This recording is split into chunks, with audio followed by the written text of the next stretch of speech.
Tänapäeval me paratamatult elame sellises maailmas, kus me ei saa kõike vajalikku võib-olla toidust kätte. Eriti naissportlastena vajame me tuge ka lisaks toidule, heale unele. Ehk siis siin on sulle paar toidulisandit, mis toetavad sinu hormoone ja aitavad ka sind taastumisel. Ja tuletan meelde, et ainult toidulisanditest ei piisa. Tervislik toitumine, liikumine, uni on ikkagi kõige alus. Inositool, mis on hormonaaltervisele supertoode, naised, kellel on tsüklihäired, that's the one. pH-da, mida ma soovitan absoluutselt igale naisele, mitte ainult sportlastele, omega 3, 7 ja 9.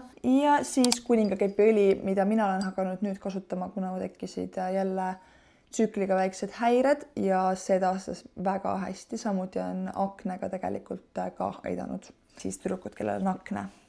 Väike soovitus teile ka.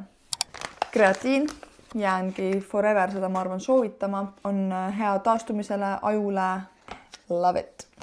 Magneesium, ma arvan, et see on suht ilmselge toode. Lihtsalt supertoode unele, taastumisele, närvisüsteemile, nii edasi. Sportlasele väga oluline toode. Lemmiktoode on 4 segu, mis on siis elektrolüüdid põhimõtteliselt ja seda ma võtan hommikul ja õhtul.